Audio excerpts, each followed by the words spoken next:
Добрый день, дорогие друзья! Это уроки истории с Тамарой Дельман. Сегодня будем говорить о Гитлере. Спасибо вам, дорогие патроны, поддерживающие нас на Патреоне. Спасибо вам, спонсоры, помогающие нам на Ютубе. Спасибо тем, кто в России сумел подписаться на пожертвования на платформе Boosty. Без вас ничего бы не было, мы ничего бы не смогли снять. И поэтому мы вам очень-очень благодарны. И, конечно же, мы, как всегда, просим всех ставить лайки, делать репосты и таким образом помогать нам выходить куда-то наверх в Ютубе. Спасибо!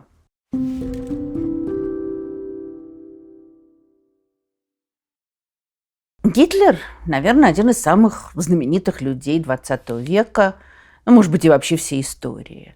Один из самых знаменитых злодеев. Во многом, ну, скажем так, такое воплощение абсолютного вселенского зла.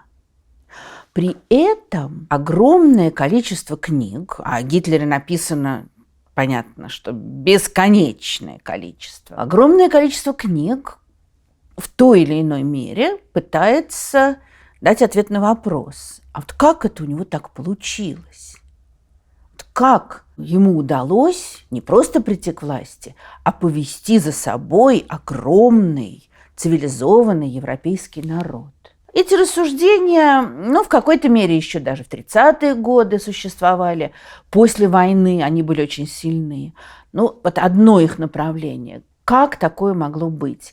Немцы. Это дальше идет длинный список. Народ, который дал миру Гёте, Шиллера, Бетховена, еще. Список огромен. Ну, там, не меньше, чем список всех тех великих, кого, скажем, Россия дала миру. Вот как этот цивилизованный народ мог превратиться не просто в быдло, а мог превратиться в убийц, в охранников концлагерей, совершать все эти зверства ужасные. Что-то должно было произойти.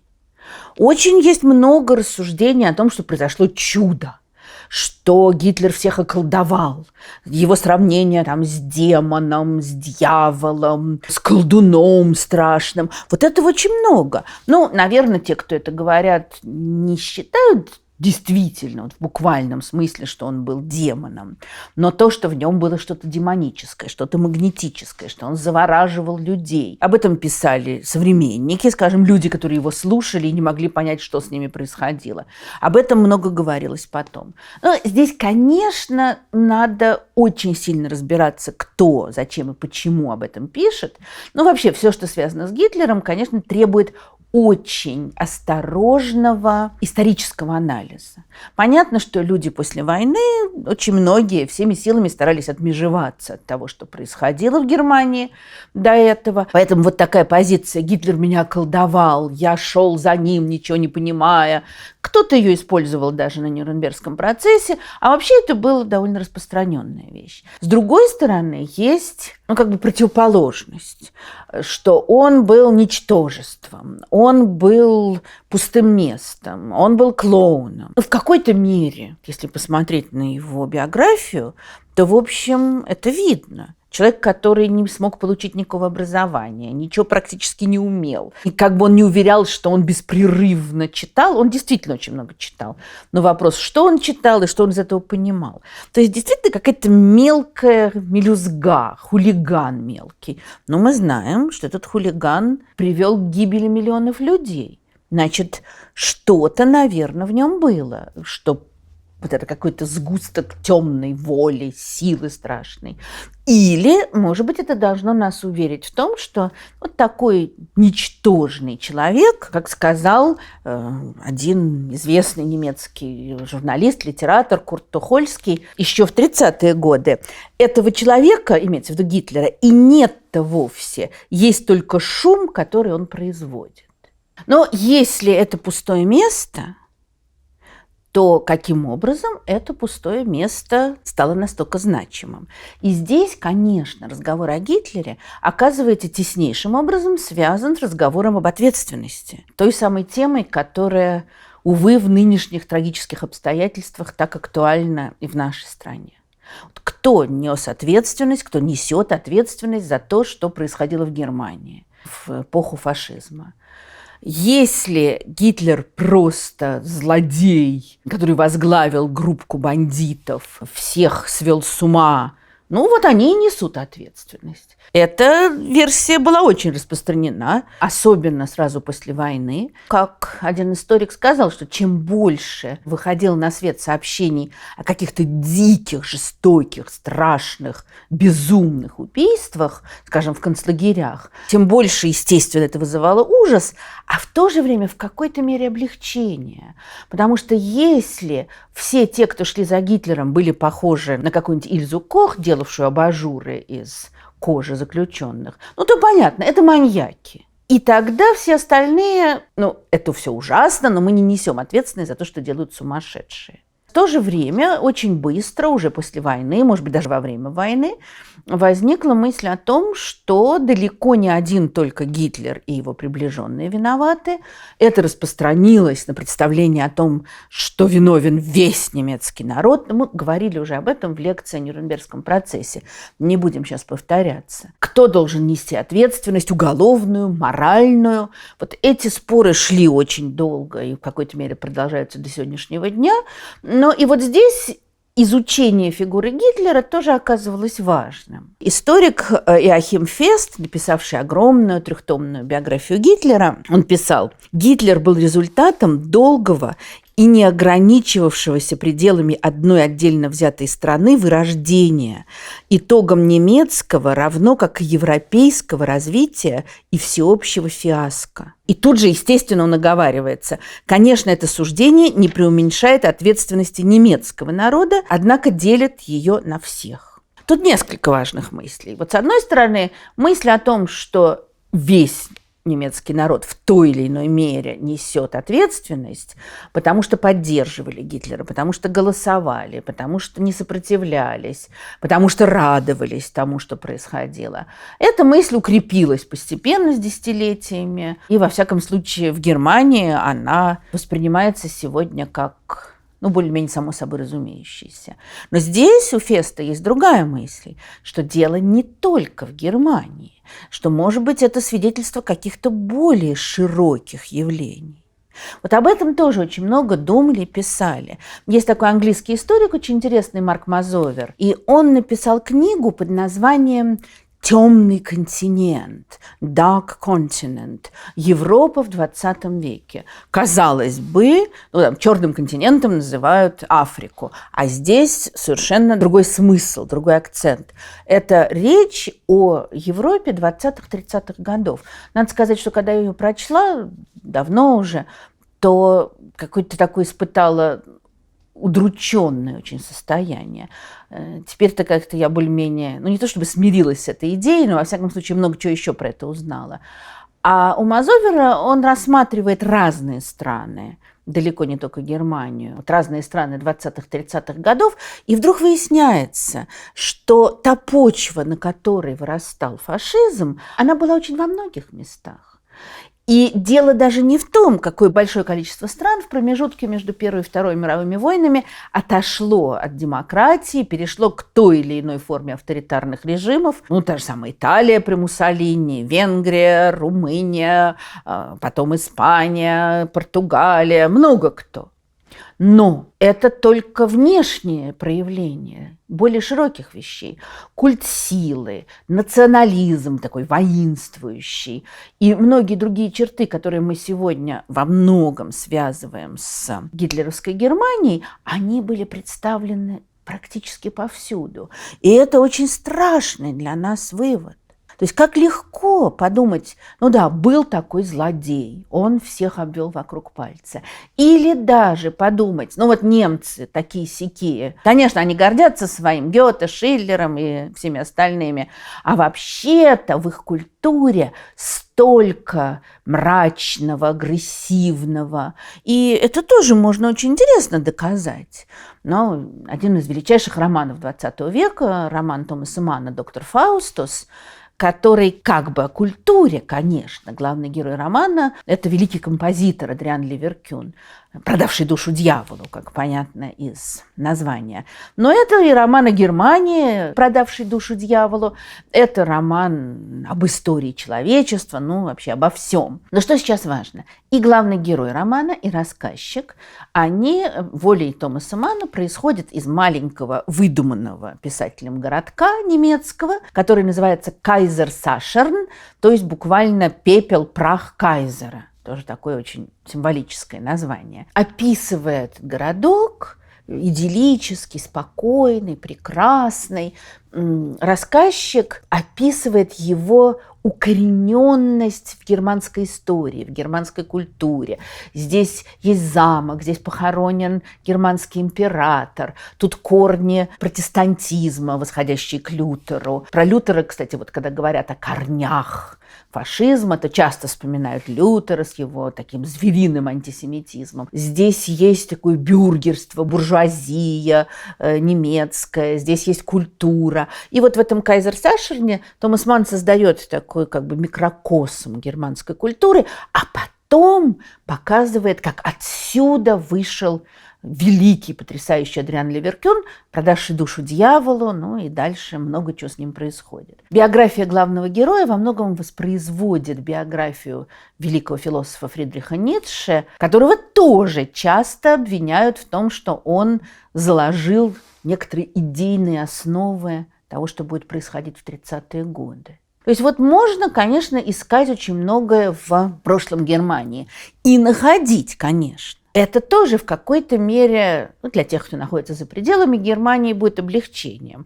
Немцы, у них, кроме их великой культуры, был еще антисемитизм, было преклонение перед государством, был Ницше, был Вагнер, и они-то все фашизмы породили. А мы вроде бы как ни при чем. Есть и более широкий взгляд. Один из знаменитейших английских историков XX века, Алан Тейлор, писал: период между войнами, имеется в виду мировыми войнами, был как будто специально создан для правления сумасшедших.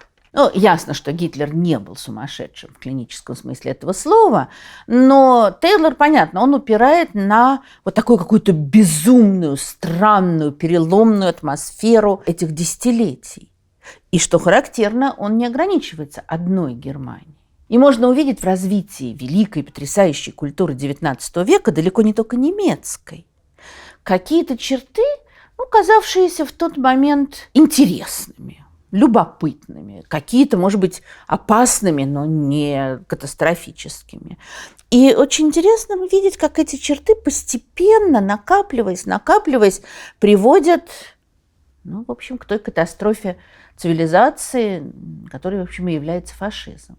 Что можно сказать? Это, конечно, зарождение национализма, который в XIX веке был такой красивый, романтичный, связанный с освобождением разных стран и с многими другими такими приятными вещами, с борьбой за свободу, а который потом переродился, а может быть и не переродился, просто вылезли некоторые вещи, явно сделавшие это движение совсем другим. И националистическая идеология в разных странах становится все более агрессивной, все более человеконенавистнической. То, что в XX веке вылезет наружу со страшной силой. Можно говорить о странном взгляде на человека, вообще распространенном в XIX веке. С одной стороны, если мы посмотрим на начало XIX века и увидим романтиков с их преклонением перед отдельным человеком, перед сильной личностью, независимой, которая может все что угодно, имеет право на все что угодно.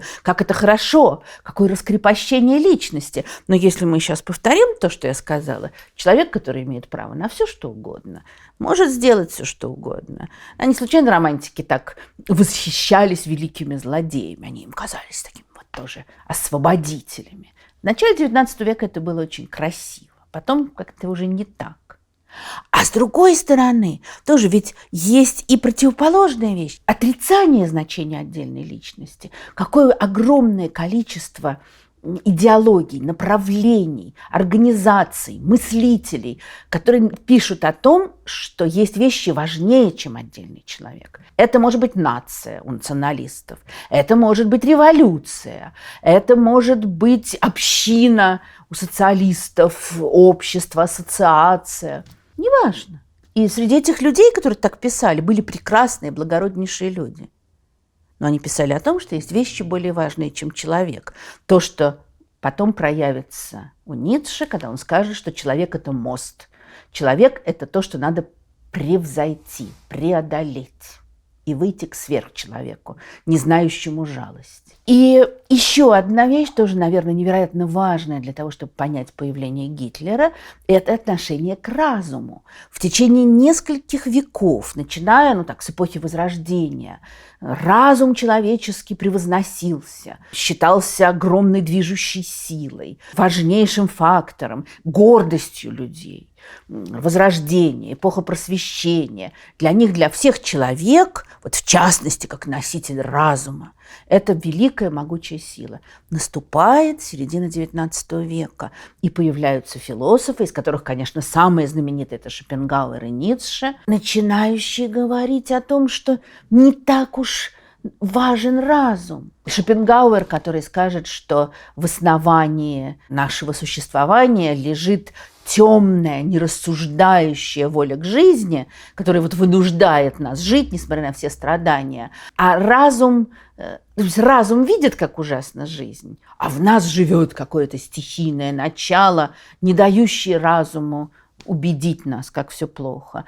И он пишет, что воля к жизни – это сильный, мощный слепец, который несет на своих плечах хилого зрячего. То есть разум вдруг оказывается не главной силой прогресса, а хилым зрячим. Но здесь еще есть уважение какое-то к разуму, которого у Ницше уже будет совсем мало. И тут же в середине XIX века появляется человек, который будет невероятно важен для Гитлера. Это великий композитор Рихард Вагнер. Но с Вагнером, конечно, все сложно, потому что его настолько тесно связали с фашизмом, в частности, потому что Гитлер обожал Вагнера, он с молодости беспрерывно слушал его оперы. На Тристана и Изольду в Вене он 30 или 40 раз сходил. Один из его безумных проектов в молодости, он пытался завершить незавершенную Вагнером оперу. То есть для него Вагнер был божеством абсолютным, и он очень много у него заимствовал, конечно. И поэтому сегодня часто Вагнера даже исполняют с опаской. Лет 15 назад был ужасающий случай в Московской консерватории, когда должны были играть Вагнера, и явились какие-то подонки в таком полуфашистском одеянии, сели в первом ряду. Дирижер отказывался начинать концерт, потом все-таки начали. В общем, как-то это очень было неприятно все. В то же время Вагнер, безусловно, был великий композитор, которым восхищались далеко не только фашисты. Но при чем тут Вагнер? При том, что он совершенно изменил не только музыкальную жизнь, но вообще культурную. Вагнер, скажем так, невероятно усилил иррациональный характер музыки. Мы можем сказать, любая музыка иррациональна, естественно. Вот как странно, Ницше ненавидел речитативы в музыке. Вот чем ему помешали речитативы? Как у Моцарта в операх сколько красивых есть арии, есть там, скажем, дуэты, трио, квартеты, когда отдельные голоса сливаются в прекрасное целое. А есть речитативы, когда говорят под музыку, что-то в серединке между пением и говорением. Очень красиво, очень хорошо. Вот Ницше считал, что здесь извращается некий смысл музыки. И думаю, что и Вагнер так считал. Потому что у Вагнера все построено совершенно по-другому. Он изменил структуру оркестра, резко усилив значение духовых инструментов, звучащих грозно, мощно, грандиозно. Вот грандиозность – это то, как раз, что будет Гитлера восхищать в Вагнере. В операх Вагнера совершенно новую роль играет хор.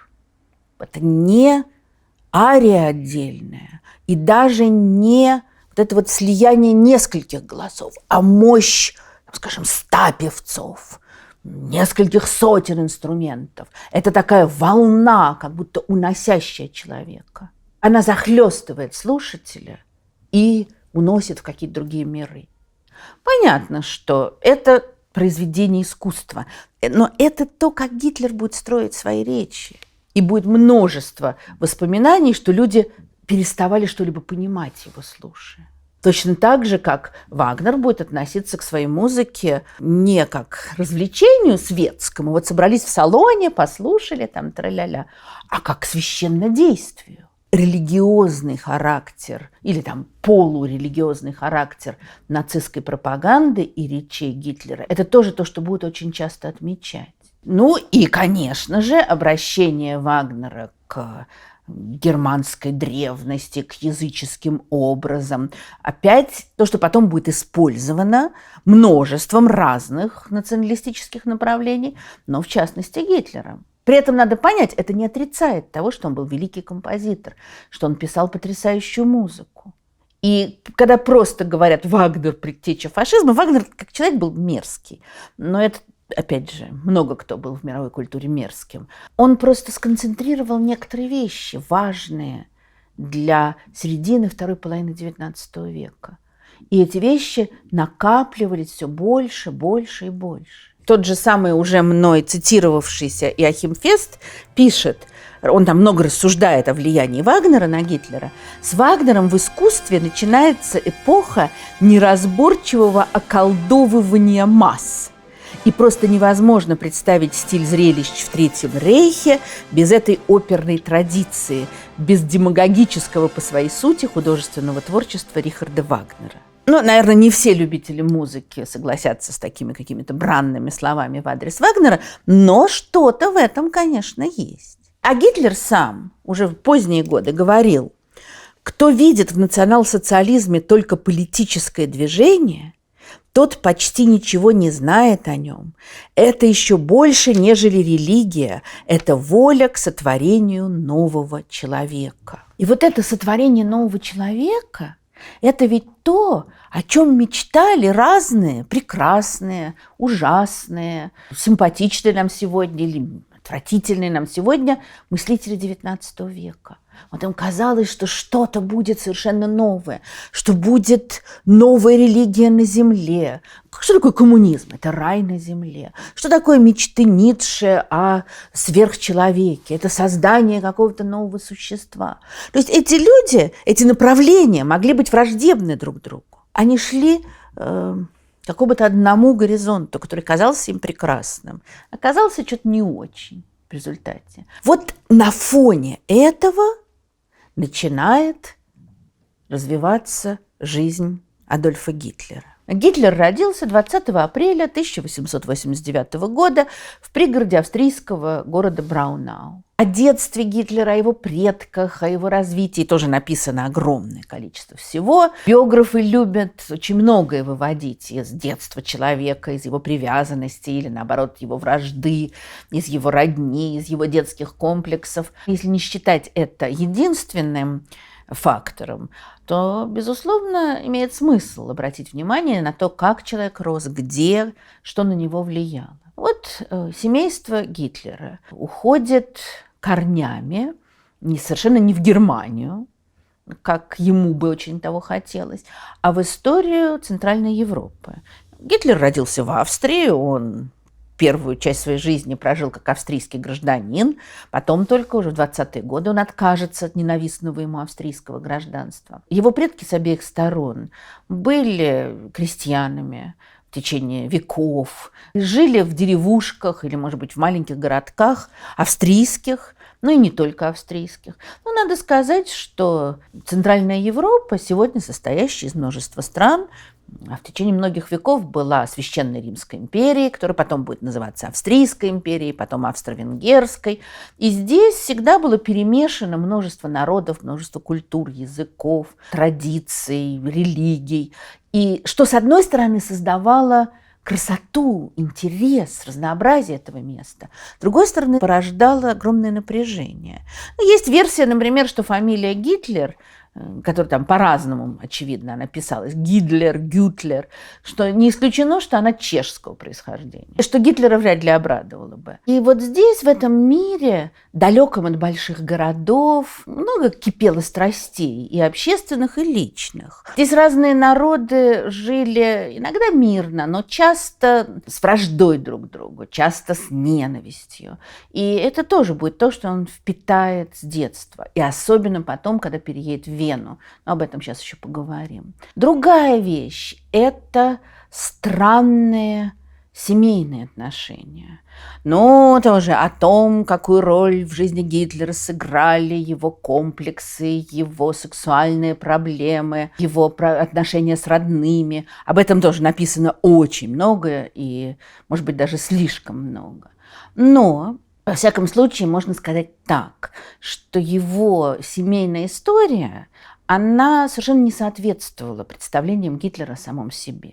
Он все время создавал образ уже в молодости, как-то потихоньку, и особенно в 20-е годы, когда он пишет «Майн кампф», ну и дальше. Это образ гордого молодого человека, предназначенного для великого будущего, который борется с обстоятельствами, перебарывает их и вырывается на простор, чтобы совершить свое великое предназначение. Красиво звучит, но обстоятельства, сформировавшие его жизнь, уж такими были жалкими, уж такими были ничтожными. Очень хорошо уже давно прослежено, как он их слегка подкрашивал. Вот даже не приукрашивал, ему выгодно было показать, как ужасно все было, а я прорвался. Но он их делал менее унизительными. Ну, начнем с того, что его отец, Алоис Гитлер, был незаконно рожденным. Бабка Гитлера, Анна Шикельгрубер, родила ребенка вне брака. Потом даже была версия, которая, похоже, что не подтверждается, что настоящим отцом Гитлера был богатый еврей, у которого Анна Шикельгрубер была служанкой в доме. Но это, судя по всему, басни. Но, во всяком случае, она, уже родив сына, выйдет замуж, и в ужасной нищете они будут жить. Почему-то мальчика отдадут на воспитание брату мужа. Дальше, когда Лоис Шикельгрубер будет уже взрослым человеком, а его родители умрут, то дядя его усыновит. И тоже ведутся споры, кто же был на самом деле отцом. Тот, кто считался его отцом, или вот этот дядя его усыновивший и давший ему фамилию Гитлер, которая, очевидно, где-то там «Д» превратилась в «Т». Непонятно. Но, во всяком случае, ясно, что здесь какие-то странная смесь нищеты, непонятных совершенно, даже не скажу, что любовных, а каких-то сексуальных отношений. Здесь какой-то вот такой мрак и свинцовые мерзости жизни, вот если говорить так языком русской литературы. И дальше Алоис Гитлер будет делать карьеру, по крайней мере, то, что ему казалось карьерой, его сыну это совсем таким не покажется. Он будет на государственной службе, таможенным чиновником, будет подниматься по службе, будет таким примерным служакой, разбогатеет, под конец жизни купит дом. Это будет хорошая карьера для выходцев вот из этих нищих австрийских деревень, это будет роскошная карьера. Гитлер описывал отца как беспробудного пьяницу, и, судя по всему, у них сложные были очень отношения, потому что, каким бы ни был отец, он был очень волевым и пытался навязывать сыну свою волю, а тому уже в молодости это совершенно не нравилось. Но при этом отсюда тоже Гитлеру тянется традиция странных, грязноватых, каких-то не слишком здоровых отношений. У его отца было 3 жены. Гитлер родился от 3-й жены. Причем каждый раз оказывалось, что следующая жена беременна, когда еще жива предыдущая. При этом это вот Клара, мать Гитлера, была родственницей его отца, племянницей. Когда они были женаты, она была намного младше его, она его называла дядя Алоис, уже в браке. И им даже требовалось специальное разрешение. Они были католиками, им нужно было специальное разрешение для брака. То есть здесь, если не прямой инцест с сегодняшней точки зрения, то, во всяком случае, что-то какие-то такие непонятные, нездоровые отношения. И в какой-то мере Гитлер это тоже, не можем сказать, унаследует, но продолжит эту традицию, потому что, очевидно, главной женщиной была вовсе не Ева Браун, про которую все знают, его любовница, недолгая жена, та женщина, с которой они вместе покончили с собой в 1945 году. А главной женщиной была его племянница Геля Раубаль, и у них, очевидно, был многолетний роман, хотя тут тоже пылают страсти историков, был ли роман или были просто платонические отношения, но, судя по всему, был, конечно, роман. И эта молодая женщина покончила с собой в 1931 году, что тоже породило всплеск странных теорий заговора, что ее убили эсэсовцы, потому что она слишком сильное влияние оказывала на Гитлера, что ее убил сам Гитлер и тому подобный какой-то бред. Но похоже на то, что она покончила с собой, не вынеся, может быть, своего странного положения или характера своего возлюбленного или каких-то еще проблем. Но, во всяком случае, вот это странные, нездоровые отношения – это тоже то, что будет формировать Гитлера.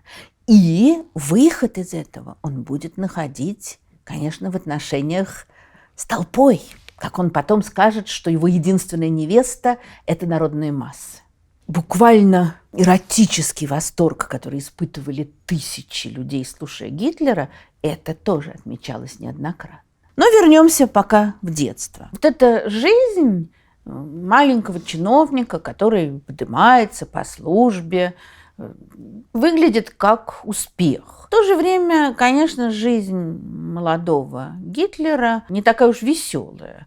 Но для начала его мать до того, как родила его, лишилась 3 детей. 3 ребенка умерли. Поэтому, когда появляется маленький Адольфик, то он становится центром мироздания. Хотя в это время в доме живут дети отца от предыдущего брака. Потом появится еще брат, который умрет маленьким. Потом появится сестра. Семья разрастается. Мальчик отдают в школу. Он несколько сменил школ в разных местах.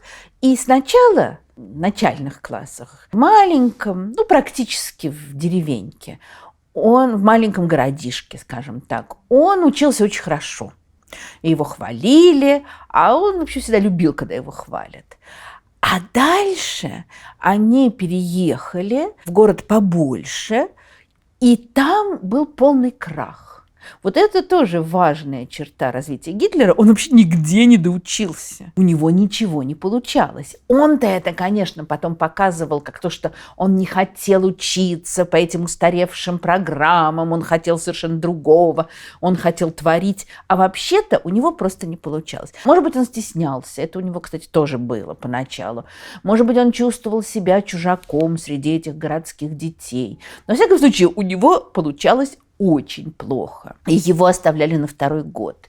И ему устраивали переэкзаменовки. Ему пришлось уйти из одного реального училища. Потом, как он утверждал, что только потому, что его умоляла мать, он пошел снова учиться.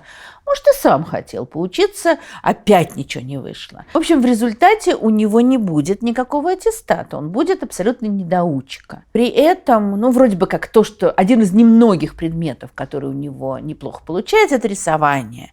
И он считает себя художником. В 1907 году, уже после смерти отца, он переезжает в Вену, чтобы поступать в Академию изобразительных искусств. И здесь несколько важных для его формирования вещей. Во-первых, он попадает в Вену. Вена начала XX века.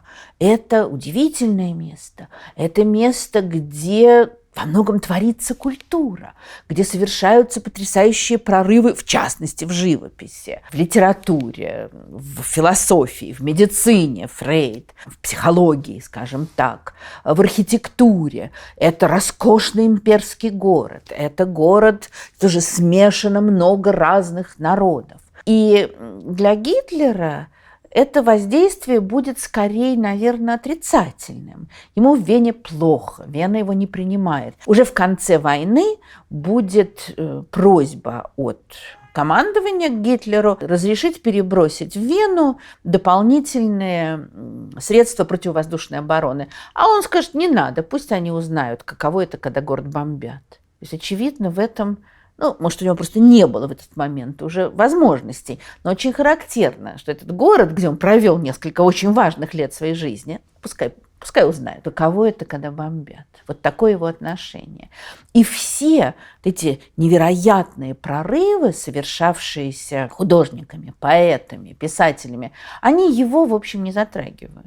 То искусство, которое зарождается здесь, это все то, что потом будут объявлять дегенеративным искусством, вырожденческим. Гитлер как раз, он такой абсолютный реалист в искусстве, он ориентируется на традицию.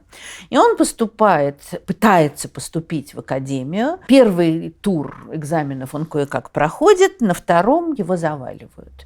Для него, конечно, это ужасающий удар по его самолюбию. Он очень долго еще будет себя воспринимать как художника. И что характерно, что он, вообще-то, судя по всему, это скрывал. Он скрывал это от своих родных, он не указывал это в анкетах, то, что у него нет образования. Он себя называл художником. На следующий год он снова будет пытаться поступить, и его даже не допустят до экзаменов. То есть посмотрят на его работы и сразу завалят. И тоже такая интересная вещь, когда он попытался оспорить результаты экзамена и отправился к главе академии и стал умолять, чтобы его приняли, и тот ему сказал, что, судя по вашим рисункам, вы никогда не будете художником. А вот попробуйте себя в архитектуре. Ну, это понятно такое, то есть от нас отстань, иди там где-нибудь в другом месте поучись. Но он не мог учиться архитектуре, хотя потом неоднократно тоже говорил, что я думаю об архитектуре, потому что у него не было аттестата об окончании школы, гимназии, училища, поэтому этот путь был закрыт. И те годы, которые он проводит в Вене, будут тяжелыми для него, ужасными, отчаянными. Во-первых, он никому не нужен. У него даже какое-то время были деньги, потому что там родственники ему завещали. Пока он не достиг совершеннолетия, он получал пенсию как сирота. То есть вообще-то он описывал себя как чуть ли не умиравшего с голоду в Вене. На самом деле поначалу было ничего, потом стало, конечно, хуже. Главное, что он не может найти себе никакого применения. Он рисует какие-то свои идиотские акварельки, и находятся люди, которые эти акварельки продают, но это все, конечно, не то совершенно, о чем он мечтает. При этом он показывает своим знакомым, тут даже трудно сказать друзьям, потому что с друзьями, конечно, у него было уже в это время совсем плохо. Один был его еще друг детства, с которым он некоторое время снимал в Вене квартиру, а потом вот так вот взял, этот друг уехал ненадолго, приехал, а Гитлера нет, он взял и переехал, и все. Но вот своим знакомым он объяснял, что у него есть важные дела, важные поручения, а на самом деле он бродил по улицам, он сидел в библиотеках, он читал книги очень разного качества, иногда хорошего, иногда совершенно бессмысленного, и он очень много времени проводил над всякими совершенно бессмысленными проектами. Вот этот человек, который... ему посоветовали стать архитектором, но он ни секунды не учился никакой архитектуре. Вот он сидит и разрабатывает проект о том, что надо снести императорский дворец Хофбург и построить его заново. Он разрабатывает проект создания безалкогольного напитка для народа. Вот интересно, что этот монстр, убивший миллионы, был сторонником здорового образа жизни. Уже потом он будет против алкоголизма и резко против курения, и будет вегетарианцем, начиная с 30-х годов. Просто всем пример. Удивительно совершенно. Какие-то там строительства каналов, еще что-то. В какой-то момент его приятель спрашивает: а ты что делаешь-то? Где-то, может, и учится, а занятия никакие не ходят. Непонятно. А Гитлер ответил: я занимаюсь вопросом о нехватке жилья в Вене и провожу кое-какие исследования. Вот из этой фразы можно сделать вывод, что ему поручили исследования, он сейчас напишет проект. На самом деле это вот его какие-то безумные проекты. И такое желание переломить реальность, сделать ее похожей на его дикие фантазии, она у него есть уже в это время. Вот в это время он упивается Вагнером, и, конечно, он от Вагнера впитывает грандиозность прежде всего. Вот это для него очень важно. Он сам такой маленький человечек, просто герой не знаю, каких произведений русской литературы, маленький, несчастный, никому не нужный, полный мечтаний, ни на чем не основанных. Но видит он себя героем, великим героем. Причем каким героем? Не просто там, великим художником или позже великим политиком. Он видит себя тоже героем в духе Вагнера, спасителем человечества, богоборцем, то есть уже выходящим на совершенно внечеловеческие, надчеловеческие рубежи. А пока что выглядит он совершенно смешно, конечно. Сначала он снимает комнату вместе с другом, потом какие-то меняет жилье, и в конце концов он окажется в общежитии. Ну, то, что, наверное, сегодня мы бы назвали хостелом, где живут самые разные люди, самых тоже разных национальностей, разных взглядов. Ну, ясно, кто будет жить в таком общежитии. Это те, кто не могут себе заработать даже на не то что на собственное жилье, даже на то, чтобы снимать квартиру. Это какие-то бывшие служащие, которые пошли на дно, разорившиеся торговцы, бродяги, случайно здесь приткнувшиеся. Вот он живет среди таких людей и мечтает о величии. У Иоахима Феста очень остроумная мысль о том, что Гитлер впитал отношения мужского общежития и сохранил их потом везде. Что такое общежитие? У тебя все знакомые, а у тебя нет семьи, у тебя нет близких друзей. То есть это такая поверхностная человеческие связи. То, что всегда, собственно, и было у Гитлера. И Фест пишет: в окопах войны, позже среди своих ординарцев и шоферов, чье общество он предпочитал, уже будучи вождем партии, а затем рейхсканцлером, и, наконец, в бункерном мире своей ставки, постоянно казалось, что Гитлер воспроизводит образ жизни мужского общежития, знавший одни лишь отрешенные формы совместного проживания и довольно точно отвечавший его представлениям о человеческих связях вообще. Вот это, наверное, важнее, чем рассуждение о его сексуальной жизни, о том, насколько он был к ней способен. Он был не способен к человеческим связям.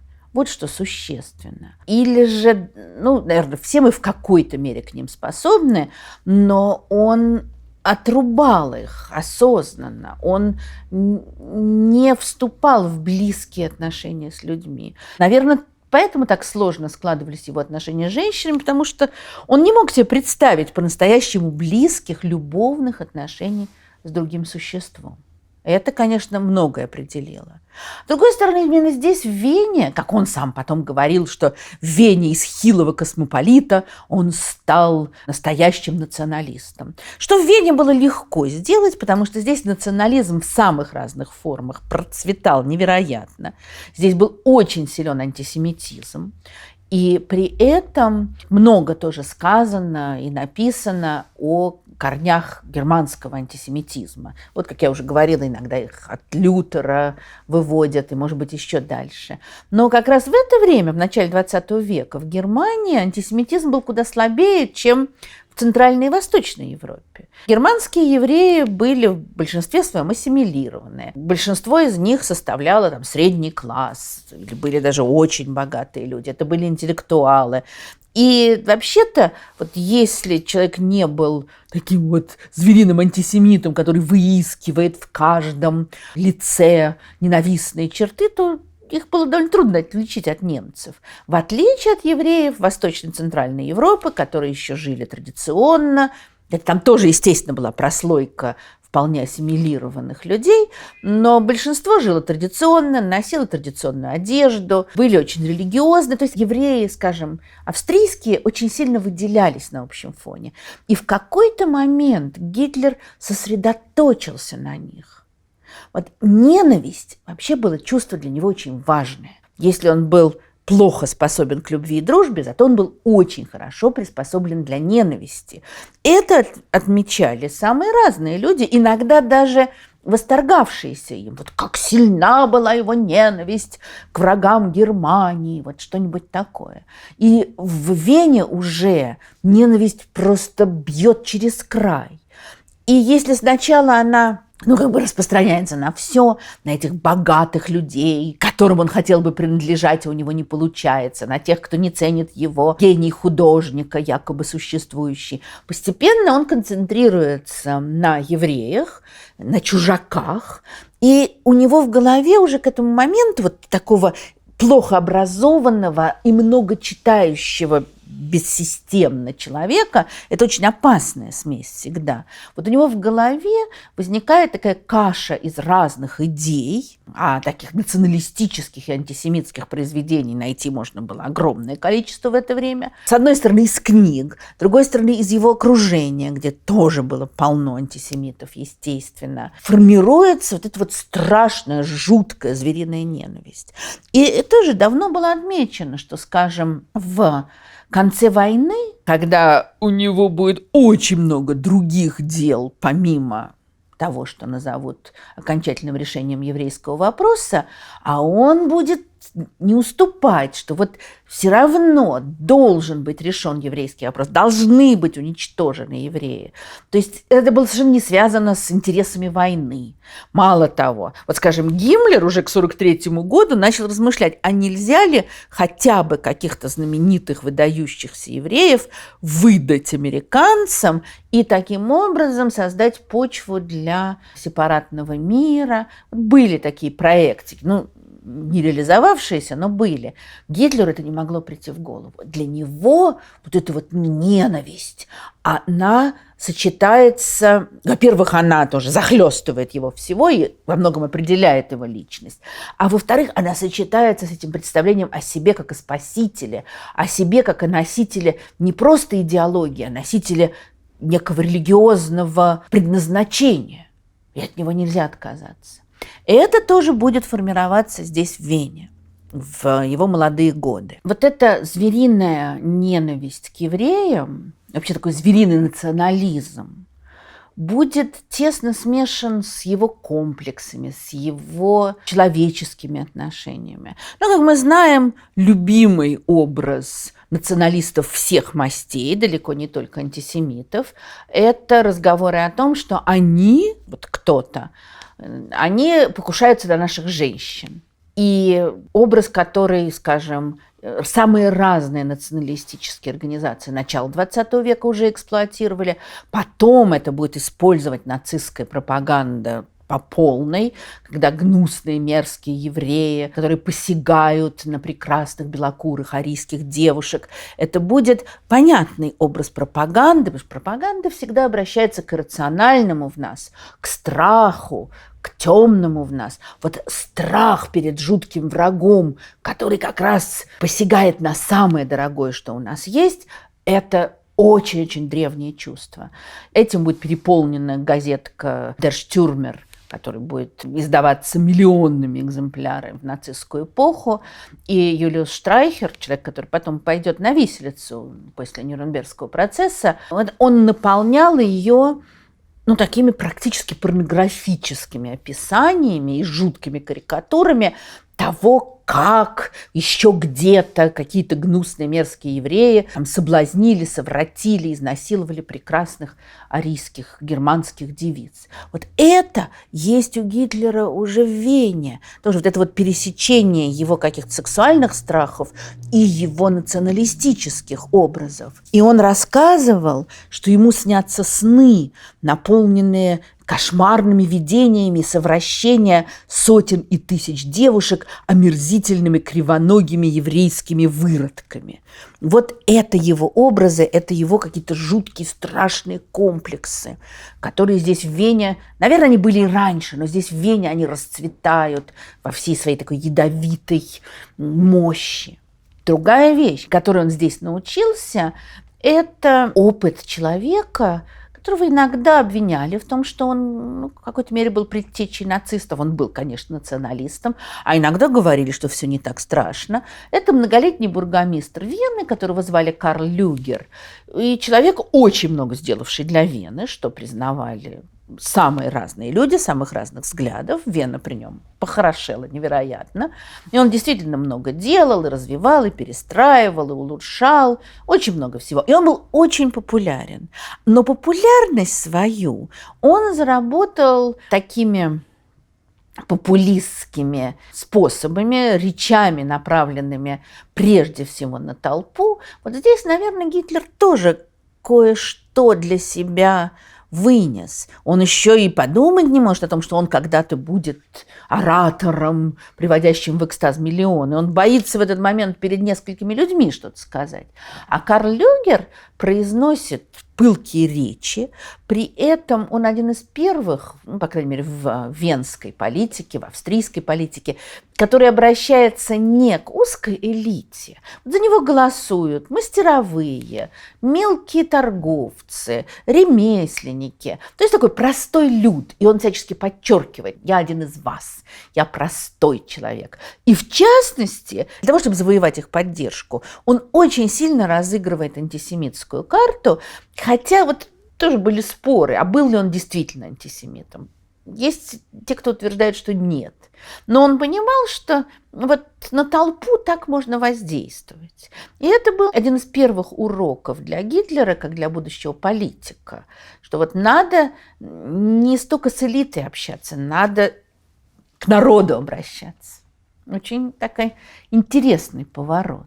В 1913 году Гитлер покидает Вену, делать ему там совершенно нечего, учиться его не берут, работы никакой нет, и он уезжает в Мюнхен, он уезжает в Баварию, в часть Германской империи, и он себя, еще живя в Австрии, он себя ощущал немцем, а не австрийцем. Он уезжает в Мюнхен. При этом есть такая очень простая версия. Он-то сам, конечно, объяснял, что это его тяготение к германским корням, но есть мнение, что он скрывался от воинской повинности. Во всяком случае, он сделал все для того, чтобы его не нашли, когда пришла пора идти в армию. Его полиция отправила в Зальцбург для прохождения медкомиссии, как мы сегодня сказали. Он долго пытался оттянуть этот процесс, в конце концов пришлось поехать, и его признали негодным для строевой, потому что он был очень слаб. Потому что такое довольно унизительное для будущего великого вождя решение. Но, очевидно, он был доволен, потому что он не пойдет служить в ненавистную ему австрийскую армию. И он отправляется в Мюнхен. Это 13-й год. И, как мы знаем, летом 14 года начинается Первая мировая война. Страшная трагедия в жизни человечества. Прекраснейшие годы в жизни Гитлера, как он потом будет вспоминать. Он писал, как сердце его было переполнено гордой радостью, когда он узнал, что началась война. Ну, скажем прямо, что вот эту вот гордую радость испытывали или говорили, что испытывали очень многие люди во многих странах, когда война только началась, когда казалось, что она продлится очень быстро, и мы сейчас им за все отомстим. Эти чувства были во Франции, в Англии, в Германии, в России, где угодно. И здесь Гитлер совсем не одинок, что тоже характерно. Он воплощает в себе очень многое, что чувствовали миллионы. Дальше происходят интересные вещи, потому что он обращается с просьбой к баварскому королю, а в рамках Германской империи оставалось еще такое вот полуавтономное Баварское королевство. Он обращается к баварскому королю с просьбой взять его в армию. То есть человек, который до этого скрывался от воинской повинности и всячески увиливал от необходимости служить в австрийской армии, теперь жаждет отправиться на войну. И отправляется, и будет храбро служить, и получит Железный крест, почетный орден, который потом он в самых сложные моменты своей жизни будет обязательно выставлять на показ. Даже 2 Железных креста. И будет в восторге от того, что происходит на войне, как ни странно. Потому что здесь он ощущает какую-то энергию ему близкую. Вот это энергия смерти. Что такое война? Это смерть миллионов людей. Что такое Первая мировая война? Это смерть миллионов в невероятных масштабах. отсутствовавших до этого. Гитлер будет попадать под обстрелы, он будет ранен, он будет жертвой газовой атаки, на какой-то период даже ослепнет. То есть он видит вот весь этот ужас военный. И Первая мировая война, конечно, произвела огромное впечатление на всех, кто в ней участвовал, и даже на тех, кто, может быть, не был непосредственно на полях сражений, но ощущения это будут прямо противоположные. Ну, с одной стороны, у огромного количества людей это вызовет желание, чтобы такое никогда не повторилось. Ну, это зафиксировано, ну, скажем, в «Трех товарищах» Ремарка, где главные герои, они прошли войну, они помнят это, у них есть вот это вот товарищество их военное, которое они сохраняют. Но при этом они хотят жить нормальной, свободной, счастливой жизнью. Они, кстати, вступают там в противоречие с такими вот упертыми националистическими ветеранами. А есть совершенно другое. Автор одной из биографий Муссолини, разбирая то, что происходило с итальянцами на фронте, а итальянцы сражались с противоположной стороны, присоединились к Антанте. И он пишет: мы не можем сказать, что война породила фашизм, но война дала им разрешение на убийство. То есть война создала тоже почву удобную. И, наверное, для Гитлера тоже это будет очень важно. Опять же, уже во время Второй мировой войны, когда ему сообщат, что очень многие молодые офицеры, только что призванные, погибли в какой-то военной операции, он ответил: на то они и молодые. То есть вот эта вот жуткая людоедская логика. Они молодые, кому же еще погибать, если не им? Логика, которую, к сожалению, многие диктаторы разделяют. Культ смерти, культ войны, культ силы, культ насилия. И все это было в Гитлере, конечно, из довоенных лет. В годы войны это резко усилилось. При этом по-человечески никаких перемен не произошло. Вот у него не было этих камераден, как у ремарковских, «драй камераден», «три товарища». У него вот этих всех военных связей с однополчанами потом, ничего этого не завязалось. И есть интересные, разные очень воспоминания о том, как он себя вел на войне. Командир говорил: спокойный, несколько невоенного вида человек, который поначалу ничем не отличался от своих товарищей. Но потом он выслужился, он проявил мужество. Есть воспоминания солдат, с ним служивших, что они на него смотрели: господи, что он хочет-то, еще нашивочку? Куда он лезет вперед? А он лез вперед, но, правда, выше ефрейтора не дослужился. Судя по всему, как раз вот с человеческими отношениями у него складывалось плохо. Есть даже версия, что его хотели выдвинуть на унтер-офицера, но потом поняли, что он не может командовать людьми. Очень странно, да, человек, которому потом будут подчиняться миллионы. А солдаты вспоминали, что он часто сидел в углу с каской на голове, погруженный в свои мысли, и никто из нас не мог вырвать его из этой апатии. Вот тоже такая характерная вещь. Гитлер, человек, который всех заражал своей какой-то буйной, безумной, злобной энергией, у него были периоды полной апатии, полного бессилия. Потом он заводился. Вот это очень интересный вопрос, что его заводило. Об этом сейчас мы еще поговорим. Ну, что происходит дальше? Германия проигрывает войну. Гитлер, конечно, отказывается до последнего момента это признать. И когда в ноябре 1918 года в Германии происходит революция, то для Гитлера, вот, казалось бы, это для него спасение. Он лежит в этот момент, только приходит в себя от этой газовой атаки, в которую он попал. Собственно говоря, как мы знаем, революция в Германии ноябрьская началась с того, что восстали моряки в городе Киле, потому что всем было ясно, что война проиграна, а их отправляли в очередное морское сражение, где должны были, естественно, погибнуть тысячи или сотни тысяч из них. Они не хотели отдавать свои жизни за проигранную войну. А Гитлер в ужасе. Он, когда происходит революция, он понимает, что это конец войны, ну и действительно, через несколько дней будет перемирие заключено. И для него это трагедия. И дальше очень большая часть его пропаганды в 20-е годы будет основываться на призывах наказать тех, кого он называл ноябрьскими преступниками. Вот те, кто погубили Германию.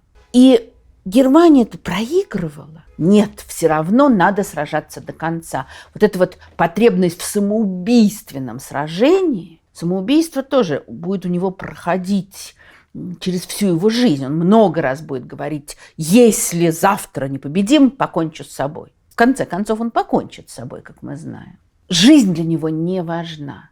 Знаменитая история, когда генералу Паулюсу, командовавшему немецкими войсками под Сталинградом, уже в тот момент, когда ясно было, что сражение проиграно, Гитлер присваивает звание фельдмаршала. Казалось бы, за что его награждать? Но это был намек. Ни один немецкий фельдмаршал никогда не сдавался в плен. То есть, делая Паулюса фельдмаршалом, он ему как бы говорил: покончи с собой. Для Гитлера это был нормальный выход. Но, как мы знаем, Паулюс не последовал его этому скрытому совету. Для своей страны он тоже, в общем, желает продолжения вот этой самоубийственной войны. Война закончена. Он возвращается в Мюнхен. Совершенно непонятно, что делать. Он по-прежнему остается в армии, просто потому что у него дел других нет, и не умеет он ничего. Между тем он попадает в ужасающий хаос. В Мюнхене, как и по всему миру, после войны происходит огромное полевение, огромное разочарование в собственных правительствах. Это Гитлер может понять тоже. Здесь происходит революция, здесь устанавливается свое правительство.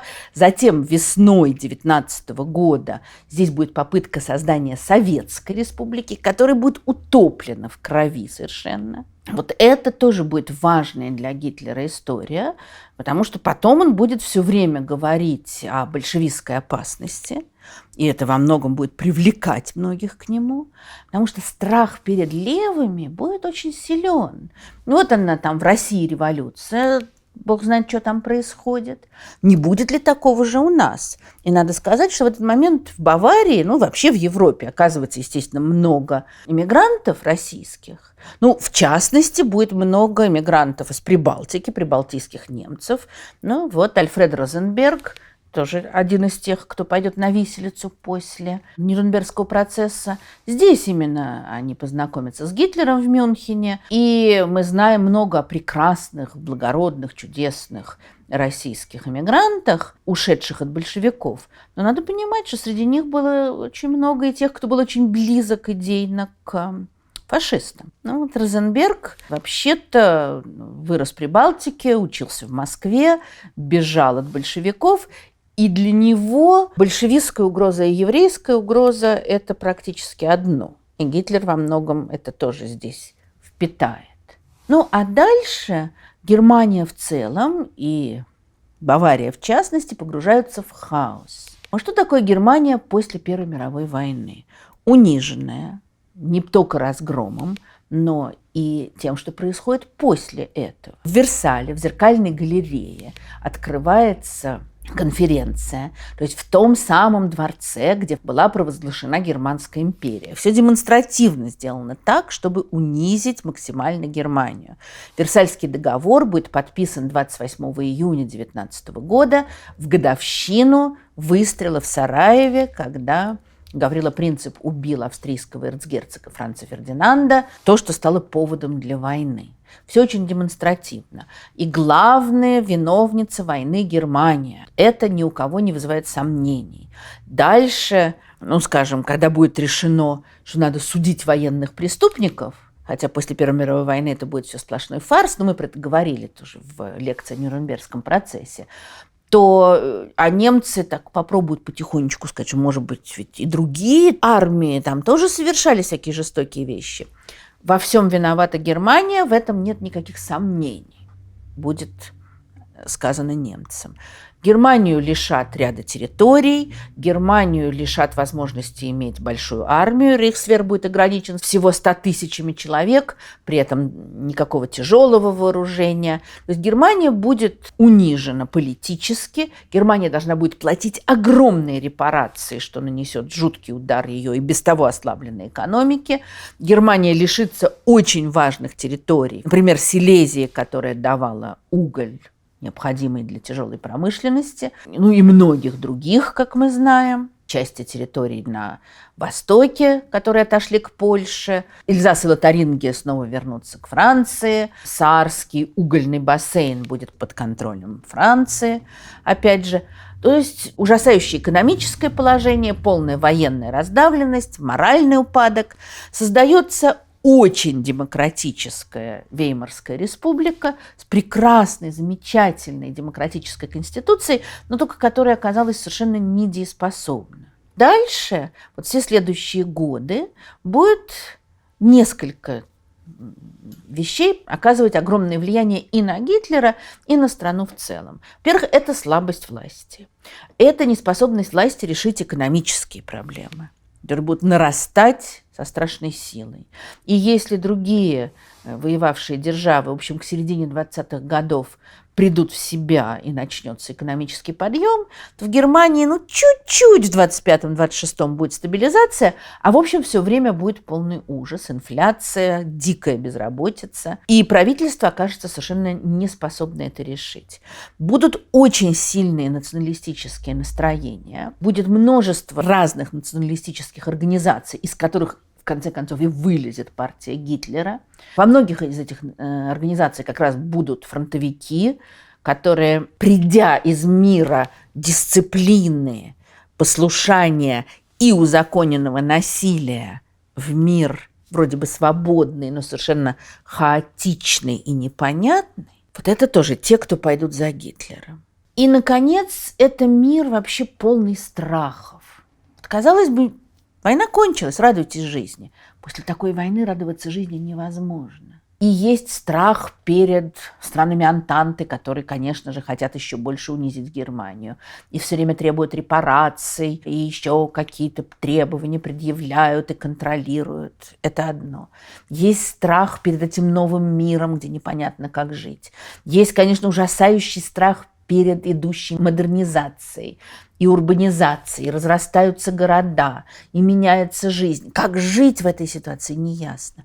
Всюду, где существуют массовые страхи, развиваются темные чувства. Опять понятно почему. Страх лишает нас возможности рассуждать.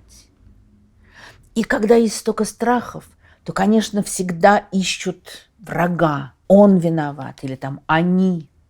На этом тоже поднимется Гитлер. Сначала он будет говорить, что виновата Англия с ее еврейским капиталом, потому что виноваты большевики с их еврейским правлением, или виновата республика в Берлине с ее еврейскими министрами. Он как будто впитает все эти жуткие страхи, существовавшие у самых разных людей. Но, что очень важно, он очень быстро начнет им предлагать выход.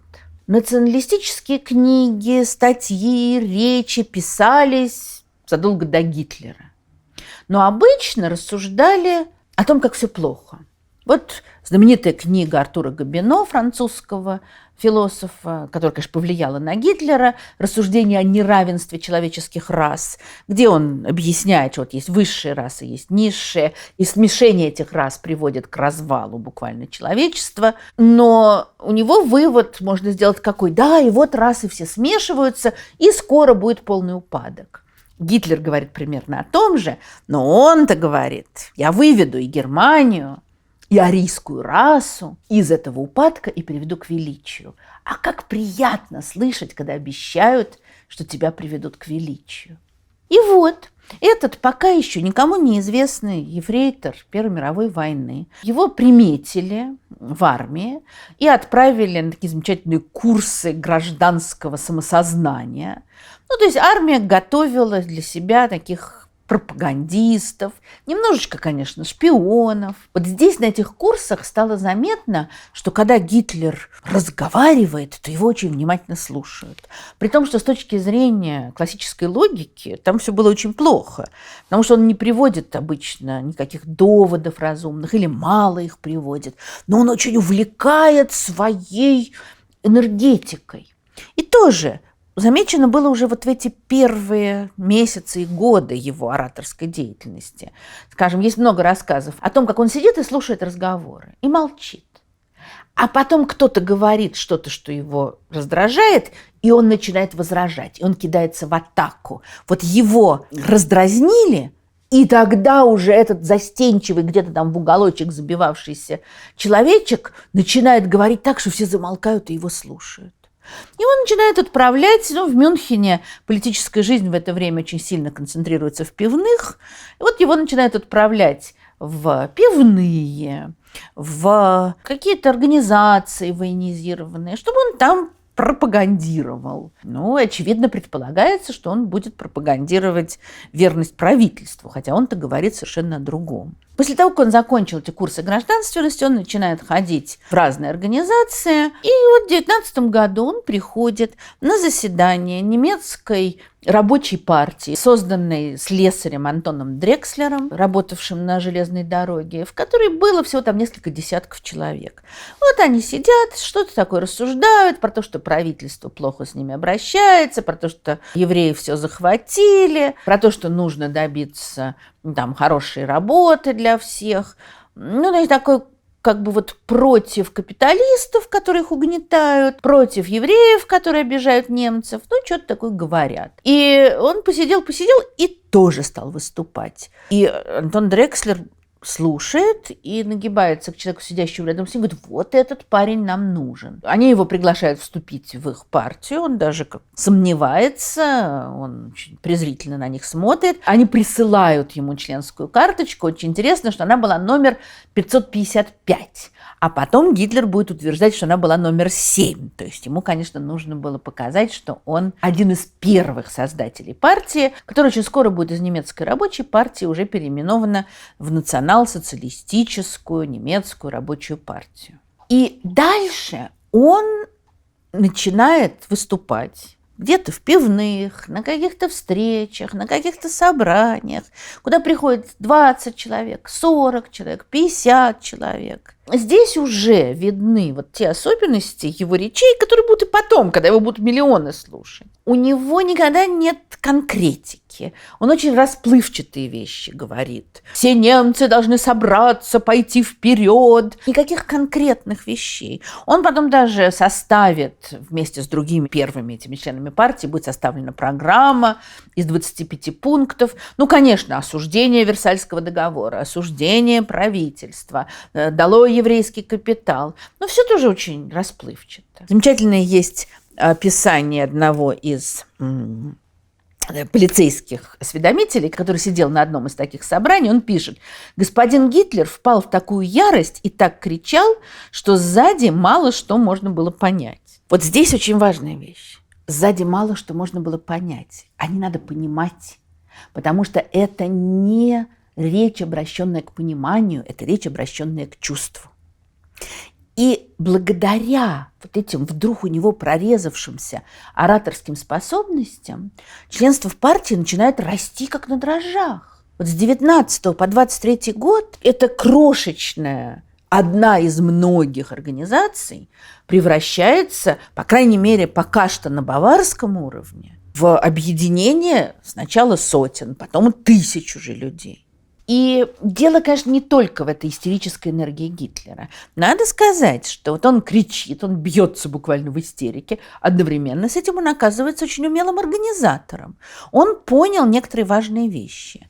Он начинает организовывать такие волны митингов. У него, скажем, бывало так, что в один вечер в 8 разных местах происходят митинги. И то есть у людей создается ощущение, что вот эти самые национал-социалисты, что они везде. Как это все организовывается? Нагло, с бранью, с руганью, с потасовками. А это начинает нравиться тоже. Во всяком случае, это привлекает внимание.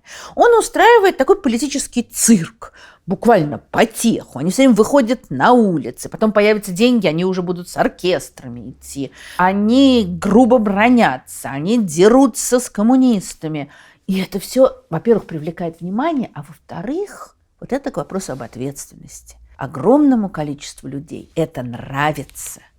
Кругом хаос, кругом все какое-то непонятное что-то, очень слабое правительство, ослабленная Германия. А тут люди, которые показывают, что они крутые мужики. Вот как они дерутся, вот как они бранятся. И это привлекает. То, что вроде бы должно отталкивать, это привлекает. С одной стороны, это привлекает толпы, это привлекает низы. В это же время Гитлер становится очень популярен в светском обществе. Его начинают приглашать в какие-то салоны, знати, интеллектуалов, военного командования. То есть, с одной стороны, за ним бежит улица, привлеченная этой его грубостью. А с другой стороны, с ним заигрывает высший свет. При этом он сначала ужасно боится. Он приходит, скажем, в гости в какой-то салон и приносит уж такой огромный букет хозяйке, который просто неприлично приносить.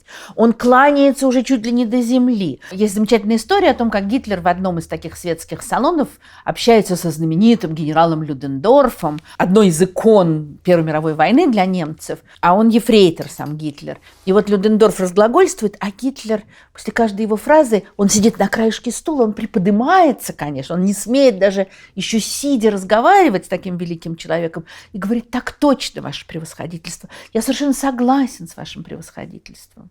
Но это начало.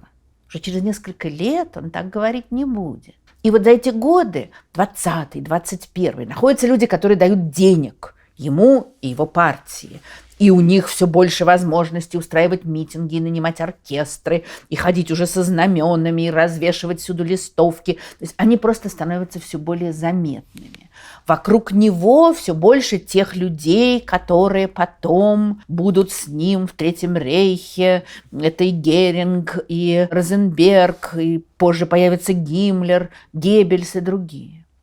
Он все более важное место занимает в партии своей. Дрекслер, создавший эту партию, постепенно оттесняется все дальше и дальше. И дальше у них возникает конфликт, потому что Дрекслер считал, что надо объединяться с другими такими же националистическими организациями и вот создавать такой союз. А Гитлер говорит: никакого объединения. Если кто-то хочет с нами вместе идти, пусть вступает в нашу партию и нам подчиняется. Но на самом деле имеется в виду не нам, а мне. И в какой-то момент, когда у них возникает острый конфликт, то он говорит: ах так, тогда я ухожу из партии. И его влияние уже настолько велико, что комитет руководящей партии пишет ему совершенно униженное письмо, что они его умоляют вернуться, что они все его требования выполнят, что Дрекслер будет теперь только почетным председателем. Все, Гитлер становится явным таким диктатором хотя бы в партии только. Партия продолжает разрастаться. Другой важный шаг, который он делает еще в 1921 году, он начинает создавать вооруженные формирования. Капитан Эрнст Рём, изначально бывший вроде бы как еще начальником Гитлера, это он, Рём, отправил его сидеть на этих разных заседаниях разных организаций, и вроде бы как Гитлер еще ему отчитывался. А теперь все изменилось. И с помощью Рёма, одного из немногих людей, который, наверное, может быть, даже считал Гитлера своим другом, ну, не знаю, во всяком случае, они были на «ты». С помощью Рёма начинают создаваться штурмовые отряды. Изначально даже они назывались спортивные отряды, отряды обороны. Потом, конечно, укрепились вот эти вот самые СА, штурмовики, штурмабтайлунген, то есть собственные военизированные формирования. Гитлер начинает создавать свою личную армию. В принципе, после Первой мировой войны это не было тоже так уж неожиданно. Так как в Германии нормальной армии не было, был вот этот крайне ослабленный рейхсвер, то были такие добровольческие объединения военизированные. Но Гитлер-то создает не просто объединение, он создает свою армию. И очень интересно, что на этом сразу у него будут конфликты с Рёмом, потому что Рём считал, что создается такая подпорка для армии. Вот нам нельзя официально большую армию, мы создаем наши отряды, и они будут потом как бы частью рейхсвера. Нет, Гитлеру нужно, чтобы это была его армия. И до этого у них какое-то начинается такое расхождение, хотя пока штурмовики, конечно, служат партии, штурмовики осознанно ведут себя разнузданно, нагло, устраивают драки, избивают людей, кого-то уже убивают потом. Один из их лозунгов: «Мы умеем давать рукам волю». И какое же огромное количество людей, особенно травмированных войной, это привлекает. То есть, с одной стороны, штурмовые отряды – это дисциплина, это то, чего не хватает очень многим из тех, кто прошел войну. Они не могут приспособиться к свободному, мирному миру. Штурмовые отряды – это дисциплина, это муштра, это лагеря военные, это им нравится. А с другой стороны, это сила, это опять узаконенное насилие. Ну, может быть, не узаконенное государством, но государство очень слабо. И для них вот эта вот возможность снова ходить с оружием, снова вступать в драки, в потасовки с коммунистами или там, с социалистами, Это такой выпуск энергии огромный, выброс. И плюс к этому, там у них есть свои кухни, свои общежития. Это еще в стране, где бушует инфляция и безработица, это еще такая социальная подушка, скажем так, подушка безопасности. И штурмовые отряды разрастаются на глазах совершенно. Туда ломятся просто люди.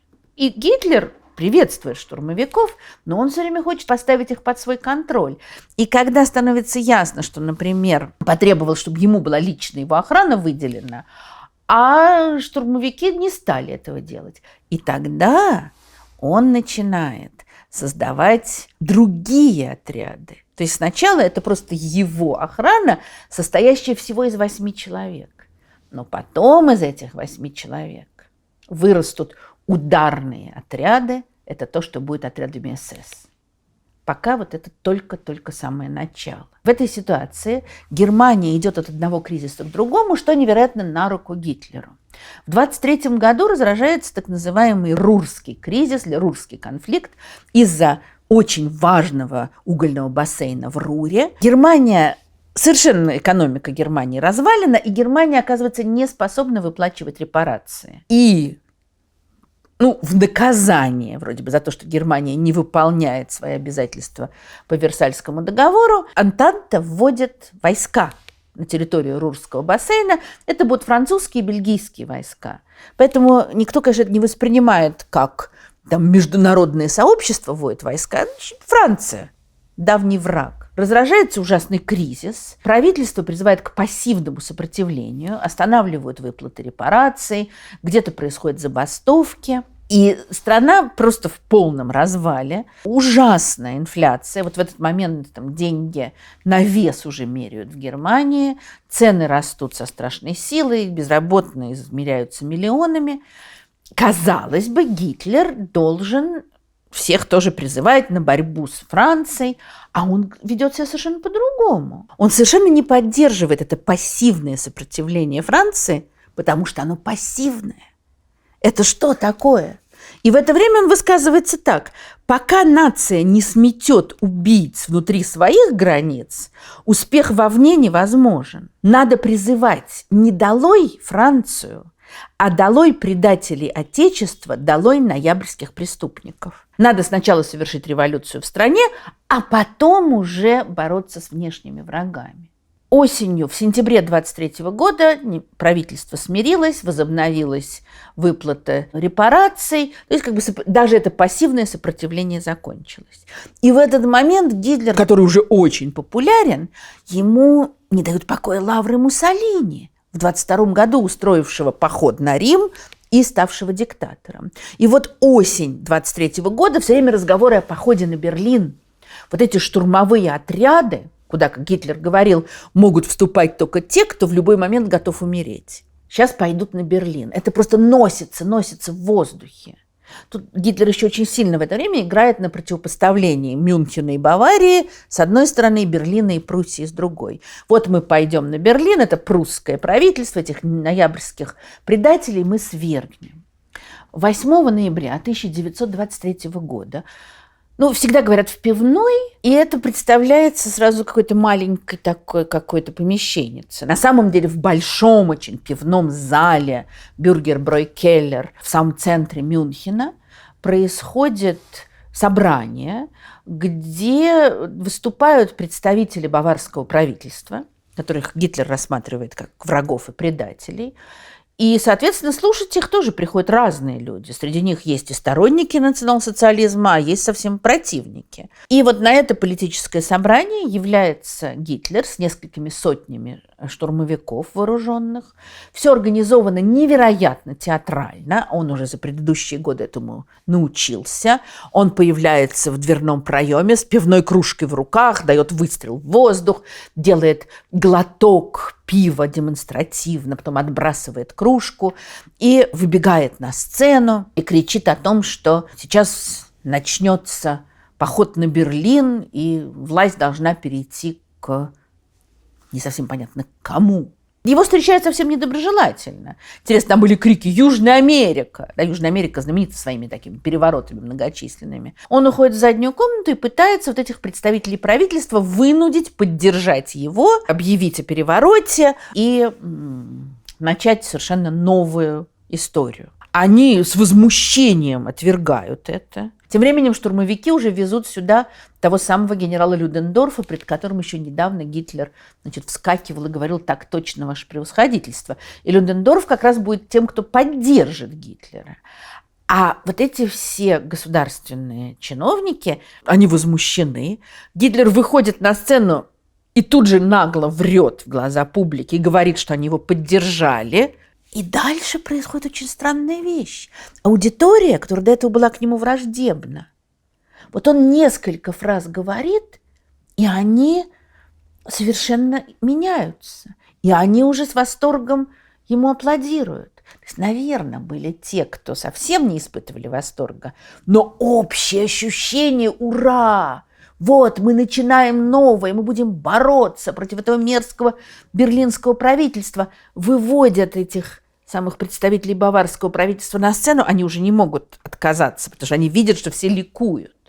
И они как бы соглашаются с Гитлером, хотя потом тут же они уходят из этой пивной, как только их выпускают, и просто растворяются в воздухе. И на следующее утро, 9 ноября, в общем, понятно, что это провал. Потому что никаких представителей правительства нет, что делать дальше, не ясно. Уже стягиваются войска в город. Гитлер уже опять начинает, конечно, говорить, что если не победим, сейчас застрелюсь, но не стреляется. Но он устраивает демонстрацию в центре Мюнхена, в общем, тоже такую самоубийственную. Уже какой-то марш на Берлин, вообще непонятно, что будет. Демонстрацию эту стреляет полиция, и будут погибшие, которые потом их превратят в мучеников, и будет культ в Мюнхене этих погибших, будет им памятник в самом центре, и полагалось в течение всего времени салютовать нацистским приветствием и вспоминать этих погибших героев, и каждый год в день путча он приезжал в Мюнхен и произносил речь. Но это все будет потом. А пока идет демонстрация, в них начинают стрелять. Людендорф проявил себя куда более смелым человеком, пусть упертым таким, но он продолжал куда-то идти, кого-то вести вперед, а Гитлер просто удирает. Он объяснял, что якобы он выносил ребенка из-под обстрела и положил его в машину скорой помощи, и их увезли. На самом деле он просто удрал на этой машине. Естественно, потом все это было представлено как его выдающееся героическое поведение.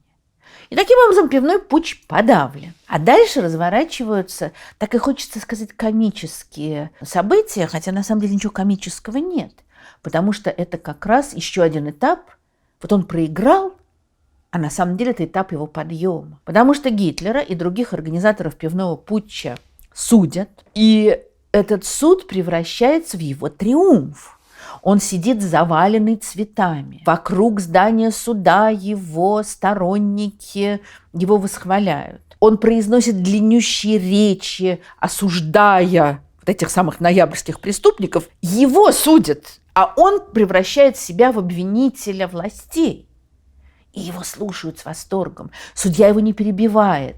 Он на любой вопрос отвечает длинными речами. Как сказал один из членов правительства, что судьи ни разу не продемонстрировали, что их взгляды отличаются от взглядов обвиняемых. И когда приходит пора выносить приговор, то судья, председательствующий в суде, с большим трудом уговаривает остальных заседателей хотя бы признать Гитлера виновным. Хотя он все время признавал, что да, он устроил попытку восстания. Но виновным он себя не признает. Он говорит на суде: «Я не чувствую себя государственным изменником. Я чувствую себя немцем, который хотел лучшего для своего народа». Овация в зале. Его осуждают на 5 лет. Его и других путчистов отправляют в крепость Ландсберг, которая превращается просто в такой центр национального движения. Вот здесь он начинает уже вырабатывать из себя фюрера. Его, кстати, уже так называют. Он продумывает свои жесты неторопливые, свое такое бесстрастное выражение лица. Вокруг него все время толпа прихлебателей. Его камеру убирают другие заключенные. На прогулке он неторопливо передвигается. Ни в какие игры там с другими заключенными, спортивные. Во дворе он, конечно, не играет, до этого он не унижается. Зато он очень много беседует с ними, разговаривает. Он у себя в камере вешает лавровый венок. Ему приходит невероятное количество писем его восхваляющих. Формально посещением были в определенные часы.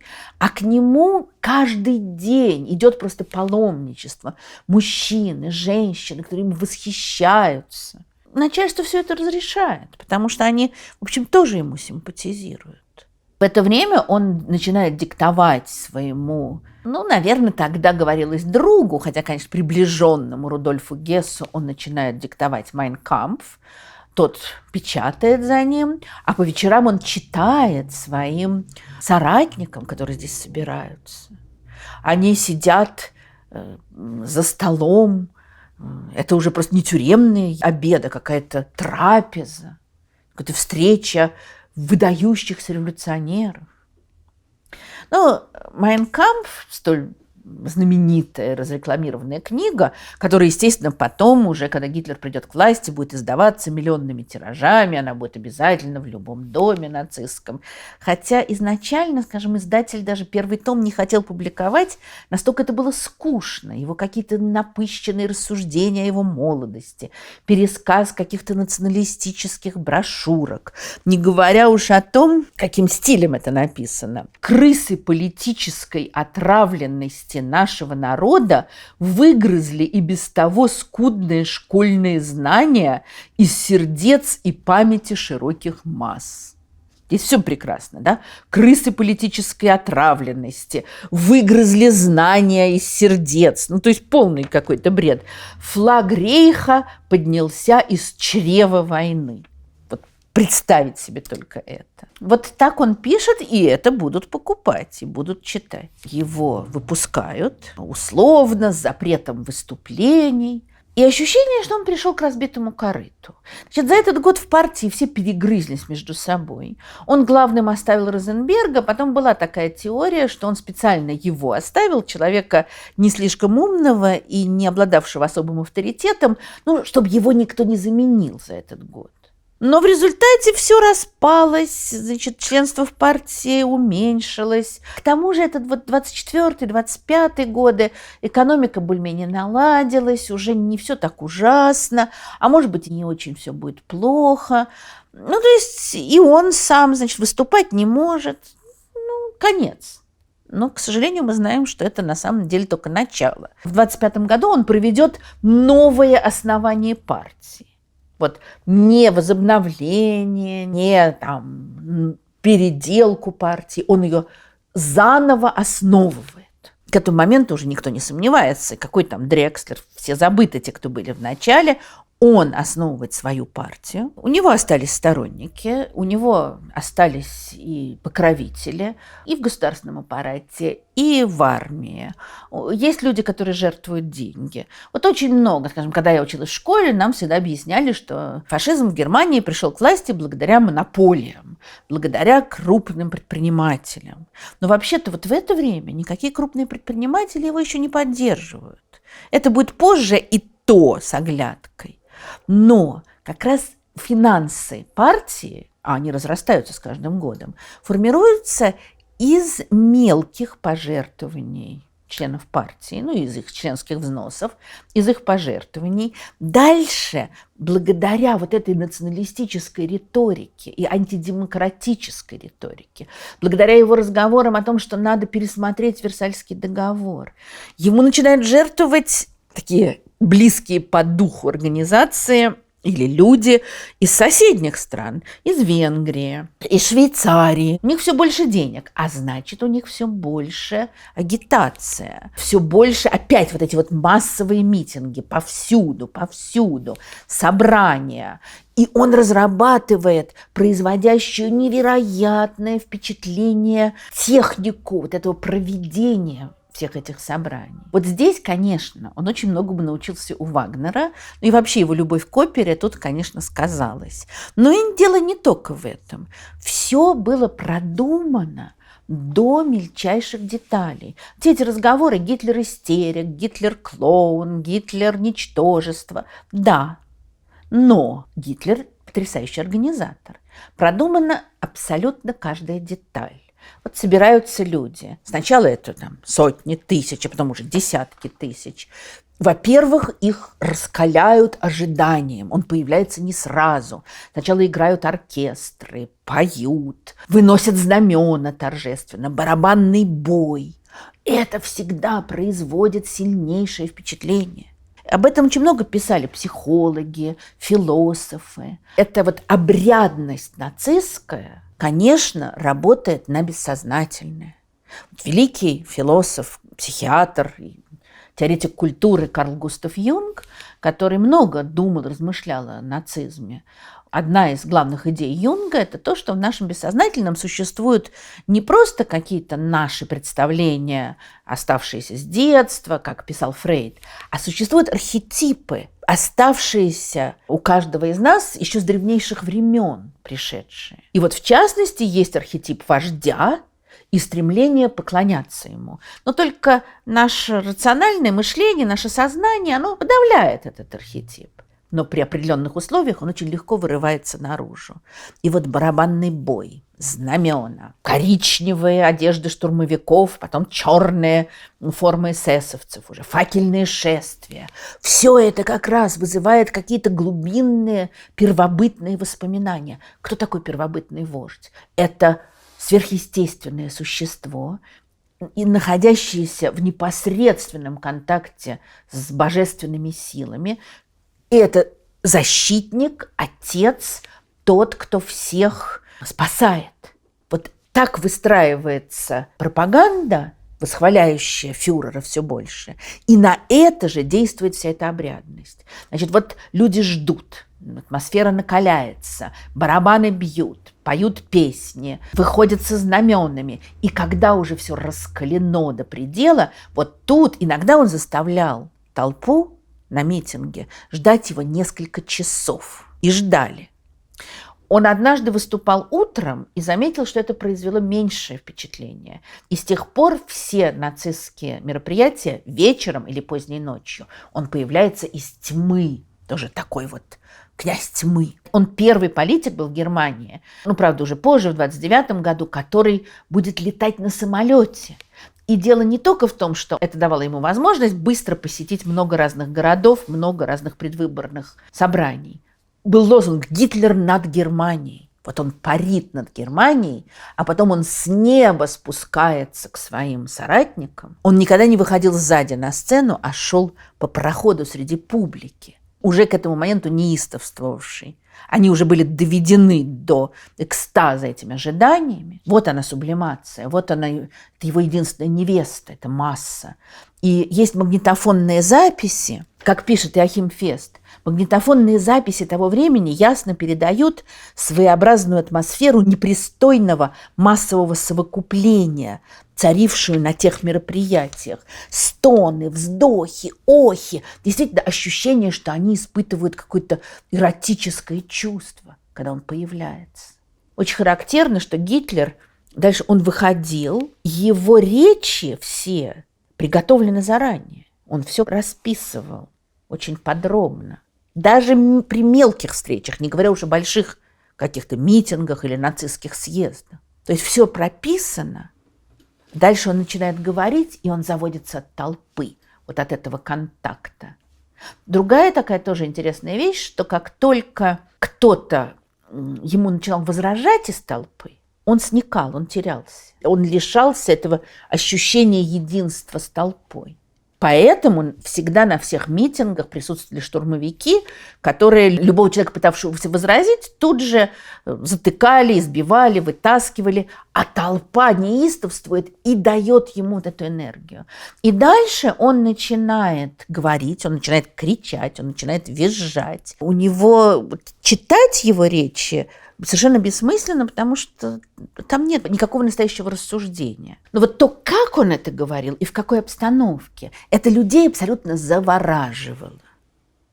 И есть воспоминания самых разных людей, которые действительно потом ощущали себя пережившими некое откровение религиозное. Но не надо думать, что все дело просто в ораторских способностях Гитлера и в том, как все это было организовано. Было еще много других факторов.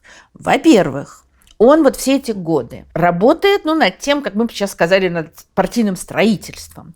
Он создает разветвленный партийный аппарат. Партия нацистская давно уже перешла границы Баварии, она есть по всей Германии. И во главе партии, понятно, что стоит Гитлер. Кстати, был принят новый устав, по которому Мюнхенская организация получила исключительные права, а Гитлер контролирует, конечно, полностью Мюнхенскую организацию. У него, скажем, там с нацистами с севера Германии довольно долго были сложные отношения, потому что они были такие более левацкие, больше склонялись к социализму. Вот в этом словосочетании национал-социализм для них социализм тоже много значил. Они очень много говорили о том, как надо прижать крупную промышленность. И Гитлер очень остро с ними так жестко боролся и в конце концов совершенно подавил их. Кстати, вот из этих изначальных леваков вышел сначала противник Гитлера, а потом его ближайший помощник Йозеф Геббельс, который, кстати, уже вот в конце 20-х годов очень сильно поможет Гитлеру.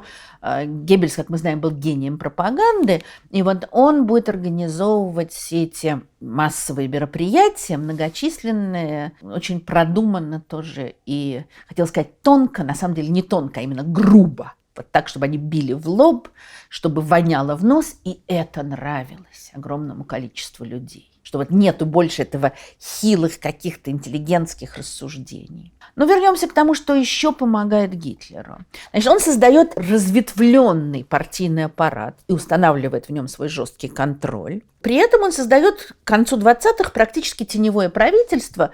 То есть у него в партии был, скажем, отдел внешней политики, отдел пропаганды, такие как бы квазиминистерства. Они уже разрабатывают политику по разным направлениям. Дальше он по-прежнему развивает и штурмовые отряды, и отряды СС. В этот момент у него конфликт с Рёмом, потому что Рём по-прежнему не может понять, почему это должна быть какая-то особая такая вот гитлеровская армия. В результате в какой-то момент Рём уходит в отставку, уезжает в Латинскую Америку, откуда потом на свое горе вернется, когда через несколько лет Гитлер его позовет. Но дальше Рём погибнет в 1934 году во время Ночи длинных ножей. Но это уже другой разговор. А пока что Гитлер настаивает на том, что это как бы его частная армия. Хотя должны соблюдаться все приличия, и это тоже момент очень ему помогающий, потому что ему надо как-то выработать отношения с властями и с армией. Гитлер все время произносит разные фразы, рассчитанные на власти. Он говорит, что после того, как он вышел из тюрьмы, он понял, что надо действовать легальными методами. И, кстати, он действительно это понял. Он больше не готовит путч. Он готовит захват власти легальными методами. Другое дело, что он не останавливается перед обманом, перед насилием. Те же штурмовики избивают, убивают людей. Бесконечные драки между фашистами и коммунистами в самых разных германских городах. Мы теперь легальная партия, говорит он, хотя совершенно не скрывает от своих сторонников, что эта легальность только прикрывает их нелегальные методы. Но власти, среди которых, опять же, многие ему симпатизируют, а кто-то думает, что вот можно использовать этого странного человека в своих целях, а потом от него отделаться. Большая ошибка. Власти смотрят так сквозь пальцы на то, что происходит. Другая вещь, очень тоже важная, это то, что нацисты очень много работают с молодежью. Уже создан Гитлер-Югенд, молодежное объединение, и даже независимо от Гитлер-Югенда, он молодым обещает какую-то перспективу. Они живут в мире, где все ужасно, где работы нет, где страна унижена, где все очень плохо, где страхи то перед революцией коммунистической, то перед вторжением Франции, еще что-то. А он им говорит, вот идите за мной, и все будет отлично.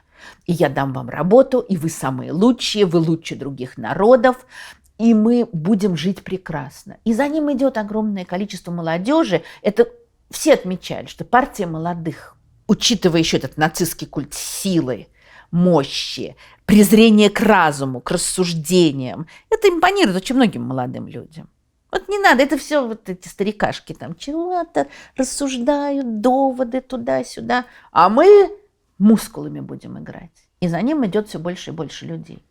Дальше ему просто помогают обстоятельства, потому что вот эти вот несколько лет относительной более или менее стабильности снова сменяются ухудшением экономической обстановки. 29-й год разражается мировой экономический кризис, и Германия, которая только вот даже не стала выходить, а так чуть-чуть, и теперь уже совсем обрушивается экономика абсолютно, что Гитлеру, конечно, только на руку. В этих обстоятельствах на выборах в Рейхстаг, в парламент, в 1928 году нацисты получают меньше 3% голосов. Ну, то есть они вообще ничто. Такие крайние радикалы, что на них.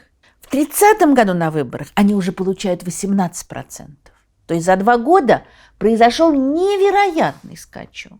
К этому присоединяется поддержка крупного капитала, но всегда очень любят вспоминать его выступление в Дюссельдорфе в 1932 году в клубе промышленников, где вроде бы как он их убедил, он дал гарантии, что, хотя и есть слово «социализм» в названии его партии, что это рабочая партия, там рабочих-то изначально было очень мало. Ну, к 1932 году, конечно, там уже все есть разные слои, но вот он убеждает промышленников, что не будет никакого наступления на частную собственность, и он действительно получает большие пожертвования. Но совершенно их не надо преувеличивать, эти пожертвования. Когда он закончил свою речь, то один из присутствовавших, крупный промышленник, закричал «Хайль, господин Гитлер!». И некоторые подхватили, но даже не половина, не то что все. И он, в общем, был разочарован этой встречей, потому что он ожидал, что к нему польются миллионы, этого не было. Он ведет разные переговоры с разным успехом с другими националистическими организациями. И, в частности, он получает поддержку разной прессы, такой консервативной, националистической, и от этого еще больше увеличивается пропаганда. Это уже не только их какие-то издания, но и многие другие. 1931-1932 год уже там около 800 тысяч состоит в партии, уже миллионы за нее голосуют. Это та сила, с которой надо считаться. Но при этом тоже не надо преувеличивать, потому что все-таки примерно такое же количество голосов имеет социал-демократическая партия, которая тоже очень популярна. Ну, конечно, свою роль здесь сыграл товарищ Сталин, который как раз по его указанию в конце 20-х годов Коминтерн, объединение всех коммунистических партий, принимает решение о том, что социал-демократия – это социал-фашизм. Для немецких коммунистов это означало конкретно то, что им было практически запрещено, потому что «Голос Москвы» для них закон, им было запрещено объединяться перед выборами с социалистами. Вряд ли бы это объединение спасло Германию. Но, во всяком случае, это была какая-то возможность противостоять. А так левые идут на выборы раздробленно, коммунистов все боятся, не меньше, а может быть больше, чем фашистов. И социалисты начинают терять голоса, многие перебегают к нацистам. Власть в это время очень слаба. Рейхсканцлер Брюнинг прилагает огромные усилия для того, чтобы как-то справиться с экономической ситуацией. Но такие усилия всегда непопулярны. Он призывает к бережливости, он призывает к уменьшению государственных расходов. Это никогда никому не нравится. Он призывает чуть-чуть подождать, потому что он действительно ведет переговоры, он надеется добиться отмены репараций. Но ждать в ситуации, когда работы нет, когда у тебя дети голодают, когда кризис полный на дворе, мало кто хочет. А Гитлер не предлагает ждать. Он говорит, что как только он будет у власти, то он решит все проблемы. Он не очень поясняет, как, но обещает, и это уже очень многим нравится. В это время в Германии по Конституции власть, разделена между президентом, а президентом является невероятно популярный фельдмаршал Гинденбург, правда, уже очень старый человек, и рейхсканцлером. По Конституции канцлера назначает президент. То есть нету автоматической такой зависимости. Вот, скажем, глава партии, получивший максимальное количество голосов в Рейхстаге, должен быть назначен. Но у нацистов и нет пока максимального количества. Канцлера, очевидно, из каких-то крупнейших политиков, выбирает президент. И вот на Гинденбурга в 1932 году очень большое давление с разных сторон. То есть, с одной стороны, есть политики, например, такой не очень удачливый дипломат Франц фон Папен, который, начинает думать, что он может как-то Гитлера использовать в своих целях. Он в какой-то момент сказал Гинденбургу: да мы этого Гитлера через несколько месяцев так прижмем, что он завизжит. Прижали. Как же.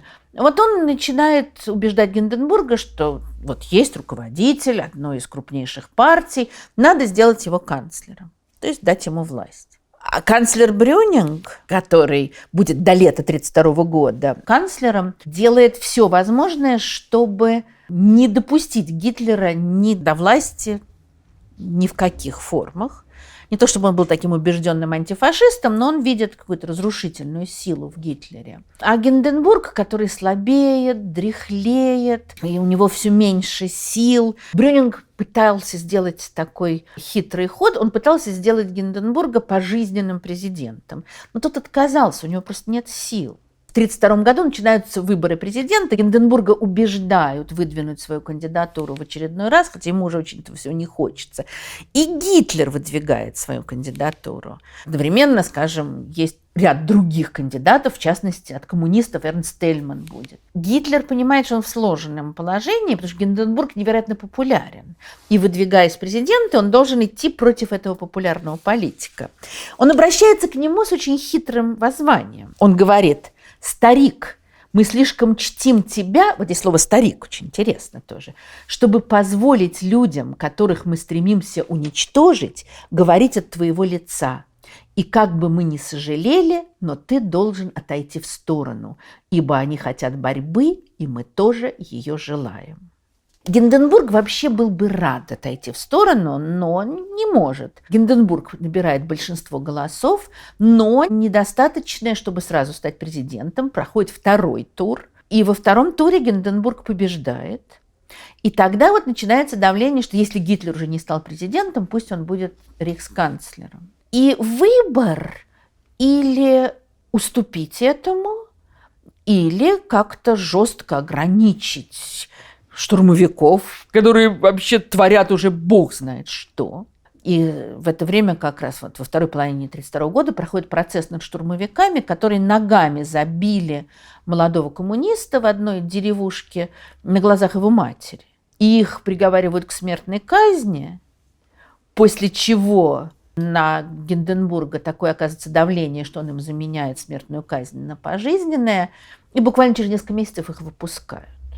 То есть вот уже справиться с этой силой никто не решается. И когда военному министру говорят, что надо как-то там вообще навести порядок, на улицах просто какое-то бесчинство происходит. Он говорит: а мы уже не можем. Если мы выступим против них, нас сметут. И поэтому, когда Гинденбургу предлагают, а он очень популярен, и у него все-таки власть президента, когда ему предлагают какие-то принять меры против нацистов, то он чуть ли не со слезами, но он же в старческой слабости, он говорит: я слишком стар, чтобы в конце жизни еще взять на себя ответственность за развязывание гражданской войны. И он уступает все больше и больше. Уже в январе 1933-го, когда Гинденбург после очень сложных переговоров, где все обманывали всех, где уступки были, контруступки, наступления, и, в общем, он соглашается на то, что Гитлер будет рейхсканцлером, и вот Шляйхер, военный министр, обвиняет его в обмане. На что Гинденбург говорит: я одной ногой в могиле, я не знаю, не придется ли на небесах раскаиваться в своем решении. На что Шляйхер ему холодно, такой холодный генерал прусский, он ему говорит: после того, как вы не оправдали оказанное вам доверие, я не уверен, ваше превосходительство, что вы попадете на небеса. Гинденбург умрет через 2 года, а Шляйхер будет убит тоже в ночь длинных ножей в 1934 году. 30 января 1933 года Гитлер указом президента становится рейхсканцлером. То есть он возглавляет правительство. При этом в этом правительстве нацисты не имеют большинства, и очень многие ждут, что они сразу сейчас вот ринутся в наступление. Но сначала кажется, что все тихо. На следующий день, 31 января, Геббельс говорит: пока мы хотим не прибегать к прямым контрмерам против коммунистов. Пусть сперва вспыхнет пламя большевистской попытки осуществления революции, а потом мы в подходящий момент нанесем удар. Ну и дальше, 4 февраля, принимается закон о защите немецкого народа, по которому рейхсканцлер и правительство получают выдающиеся права. 27 февраля загорается огромное здание Рейхстага. Историки так и не знают до сих пор, что произошло. Как мы знаем, что Гитлер тут же обвиняет коммунистов. Среди горящего Рейхстага был схвачен безумный такой голландский бывший коммунист Ван дер Любе, который, очевидно, Рейхстаг и поджег. И все-таки сегодня, как я понимаю, большая часть историков сходится на том, что действительно Ван дер Любе поджег Рейхстаг, но сделал ли он это один, или же ему помогли, как часто считается. Иногда пишут, что Рейхстаг загорелся, огромное здание загорелось сразу с нескольких сторон. Не было ли там, например, штурмовиков, которые тоже поджигали? Это сложный вопрос. Но во всяком случае, даже если это был просто безумный человек, который решил поджечь здание парламента, Гитлер тут же использует это в своих интересах, объявляет, что это было началом, попыткой коммунистического переворота, а значит, правительству, то есть ему, должны быть даны чрезвычайные полномочия. Так начинается нацистская диктатура. Об этом уже мы будем говорить отдельно в другой лекции. Спасибо всем, благодаря кому была записана эта лекция, тем, кто поддерживает нас на Патреоне, на Ютубе, на платформе Boosty. И надеюсь, что вы не забыли поставить лайк, надеюсь, что вы не забыли сделать репост. Спасибо всем, кто нам помогает. И, конечно, интересно узнать ваше мнение. Какой фактор, один или, может быть, несколько, прежде всего обеспечил победу Гитлера? Жду ваших комментариев. Счастливо!